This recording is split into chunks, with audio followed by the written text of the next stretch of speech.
இன்றைய நாள் மிக முக்கியமான நாள்.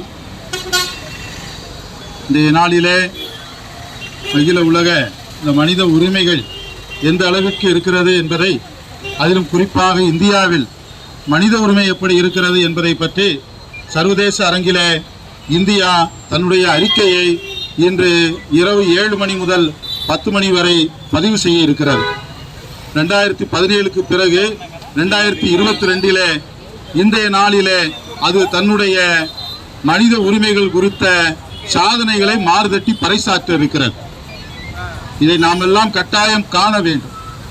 இன்றைக்கு குற்றுயிரும் குறைவீருமாக ஒரு பெண் எந்த அளவிற்கு தன்னுடைய மானத்தை இழந்து, தன்னுடைய பாதுகாப்பை இழந்து, தன்னுடைய பெண் என்ற அந்த மாண்பை இழந்து இந்த இந்திய பேரரசிலே சீரழிக்கப்பட்டிருக்கிறாள் என்பதை பலர் பேச, புள்ளி விவரங்களோடு காவல் நிலைய அந்த அலக்களிப்புகளை எல்லாம் பற்றி அவர்கள் சொன்னதை நாம் கேட்டுக்கொண்டிருந்தோம். பலருக்கு இதயத்திலே கண்ணீர் வடிந்திருக்கலாம், ரத்தம் அடிந்திருக்கலாம். இதையெல்லாம் கேட்கும் போது பதவதைத்துக் கொண்டு பேசிய அந்த பெண்களினுடைய குமுறல்களை நாம் இங்கே கேட்டு இருக்கிறோம்.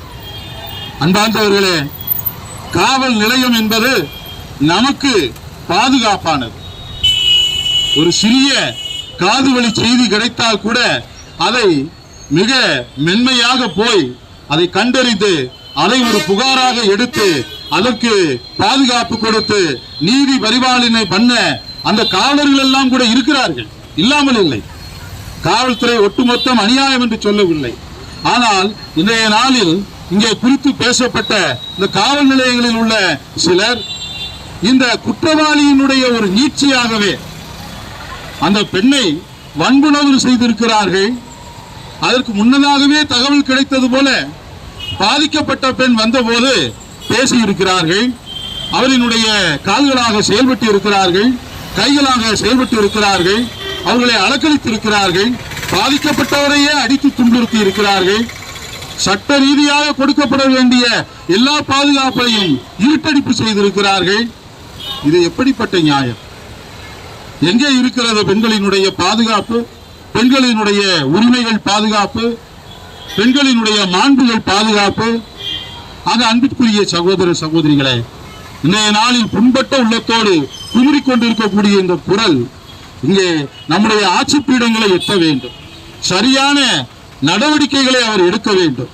இன்னும் இருமாந்த உள்ளத்தோடு, கண்டுகொள்ளா தன்மையோடு, மரத்து போன இதயத்தோடு அவர்கள் செயல்பட வேண்டியவர்கள் தகுந்த நடவடிக்கைகளை விரைந்து எடுக்க வேண்டும். சரியான குற்றவாளிகளை பிடிக்க வேண்டும். இனி இத்தகைய நிகழ்வுகள் நிகழாதபடி அவர்கள் உத்தரவாதம் கொடுக்க வேண்டும். மேலும் பாதிக்கப்பட்ட நம் சகோதரி தனம் அவர்களுக்கு பொருளாதார ரீதியாகவும் உளவியல் ரீதியாகவும் உடல் ரீதியாக ஏற்பட்ட அந்த இழப்புகளை சீர் செய்யும் வண்ணம் தகுந்த நடவடிக்கைகள் மேற்கொள்ளப்பட வேண்டும் என்று சொல்லி, நான் சார்ந்த கத்தோலிக்க மறைமாநில எங்கள் அன்பு பேராயர் மேதகு அந்தோணி பாப்புசாமி அவர்கள் சார்பாகவும், ஒட்டுமொத்த கத்தோலிக்க திரு அவையினர் சார்பாகவும் நான் இந்த கருத்துக்களை பதிவு செய்கின்றேன். எனக்கு வாய்ப்பு கொடுத்தவர்களுக்கு நன்றி கூறுகிறேன். தயவு கூர்ந்து இன்றைய நாளில் இரவு 7 மணி முதல் 10 மணி முடிய நடக்க இருக்கக்கூடிய இந்த நம்முடைய இந்திய பேரரசினுடைய மனித உரிமைகள் குறித்த அவர்களுடைய அந்த பதிவினை தயவு கூர்ந்து பாருங்கள். பல இடங்களிலே நம்முடைய மனித உரிமை ஆர்வலர்கள் அதற்கான ஏற்பாடுகளை செய்திருக்கிறார்கள். தயவு கூர்ந்து கேள்விப்படுவர்கள் எல்லாம் அதை காணவும், எத்தகைய அறிக்கைகளை நம்முடைய இறையாண்மை ஒன்று நம்முடைய இந்திய பேரரசு பதிவு செய்கின்ற வேண்டும். அதற்கு சர்வதேச அளவிலே உறுப்பு நாடுகள் எப்படி எத்தரித்துக் கொண்டு பதில் இருக்கிறார்கள் என்றும் நீங்கள் தயவு செய்து இதை காண வேண்டும். அப்போதுதான் நாம் விழிப்புணர்வு அடைவோம். வெறுமனே சட்டத்தின் பாதுகாப்பு இருக்கிறது என்ற ஒரு முட்டாள்தனத்திலே நாம் அமர்ந்து விடக்கூடாது. இத்தகைய பெண்கள் கூட்டமைப்பு எடுக்கின்ற முயற்சியிலே அனைவரும் கரம் இணைந்து நாம் உரிமைக்காக குரல் கொடுப்போம், இந்த உரிமைகளை காப்போம். வாய்ப்புக்கு நன்றி.